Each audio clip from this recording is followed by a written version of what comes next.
Di dua ayat terakhir dari surat Al-Kahfi, kita dianjurkan untuk membaca surat Al-Kahfi tiap hari Jumat atau malam Jumat. Dan kita dianjurkan khusus untuk menghafal akhir penutup surat Al-Kahfi. Kata Allah di dua ayat terakhir, Qul law kana al-bahru midadan li kalimati rabbi lanafida al-bahr qabla an tanfadha kalimatu rabbi walau ji'na bimithlihi madada. Banyak orang yang tidak mengenal Allah. Dia tahu dan faham dengan kemampuan atasan dia. Dia mengerti dan sadar dengan kekuatan bos dia. Sehingga dia benar-benar mengagungkan bosnya, mengagungkan tempat dia kerja. Tapi Allah tidak dia agungkan. Dia remehkan Allah Azza wa Jalla. Allah mengatakan, katakan Muhammad, andai kata lautan itu tinta. Kita tahu 2/3 bumi ini lautan, air. Kalau semua lautan itu adalah tinta yang dipergunakan untuk menulis kalimat-kalimat Allah Azza wa Jalla, firman-firmannya, hikmah-hikmahnya, aturan-aturannya, la nafidal bahr, laut itu akan kering jemaah sebelum menyelesaikan menulis kalimat-kalimat Allah. Walaupun kita datangkan lautan yang sama untuk menulis kalimat Allah. Ahibati fillah, Allah itu pemilik kota kita. Kalau ada orang yang berkuasa memiliki 1 juta hektar tanah, 2 juta hektar tanah, 10 juta hektar tanah, 1 miliar mungkin dia miliki. Dia bukan pemilik. Dia hanya penumpang. Dia hanya pinjam. Karena kalau dia pemilik yang sebenarnya, dia akan tetap berada di tempat itu selama-lamanya. Tapi tidak.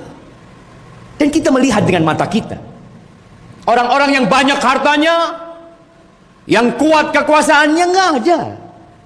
Hebati fillah, yang ada itu cuma makhluk dan Al-Khaliq. Engkau siapa? Engkau makhluk atau engkau pencipta?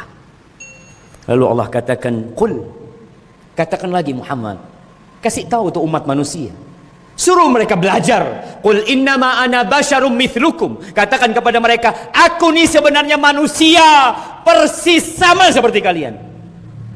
Hanya yang membedakan, yuha ilayya, aku mendapatkan wahyu. Nabi kita Muhammad alaihissalam tidak pernah berucap dari hawa nafsunya. Tidak seperti manusia-manusia yang diagungkan, yang ditokohkan.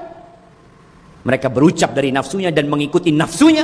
Tapi Nabi kita Muhammad alaihissalam memang sama seperti kita. Tapi yang membedakan, beliau mendapatkan wahyu. Beliau Rasulullah. Beliau mengatakan, ana sayyidu waladi Adam wala fakhr. Aku adalah anak Adam yang paling mulia. Wala fakhr. Dan aku mengatakan itu bukan untuk kesombongan. Agar orang faham dengan kedudukan Nabi alaihissalam. Memang beliau manusia biasa, tapi beliau manusia terindah yang mendapatkan wahyu dari Allah Azza wa Jalla. Yuha ilayya annama ilahukum ilahu wahid. Diwahyukan kepada aku bahwa sesembahan kalian cuma satu. Yang berhak untuk diibadahin cuma satu. Karena ada manusia yang menghambakan dirinya kepada batu. Ada yang beranggapan Tuhan itu lebih dari satu. Lah, mereka main-main dengan pencipta. Allah itu satu. Yang berhak disembah cuma satu. Faman kana yarju liqa'a rabbih, barang siapa yang mengharap perjumpaan dengan Rabbnya, yang menginginkan surga Allah Azza wa Jalla, semua mengatakan kami ingin masuk surga. Tapi apa kata Allah? Falyamal amalan salihan, maka hendaklah dia beramal soleh. Wala yusyrik bi ibadati rabbih ahada. Jangan pernah menyisipkan dalam ibadahnya selain Allah Azza wa Jalla. Jangan pernah menyekutukan Allah. Jangan pernah menduakan Allah. Ketika engkau minta, mintalah kepada Allah. Takutlah kepada Allah, berharaplah kepada Allah, bertawakallah kepada Allah, semuanya kepada Allah Azza wa Jalla. Sekali lagi, semuanya makhluk kecuali Allah, dialah pencipta kita.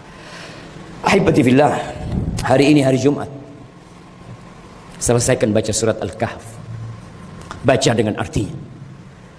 Perbanyak salawat buat Rasulullah sallallahu alaihi wasallam. Beliau nggak perlu sama salawat kita, kita yang perlu dengan salawat kepada beliau alaihi salatu wasallam.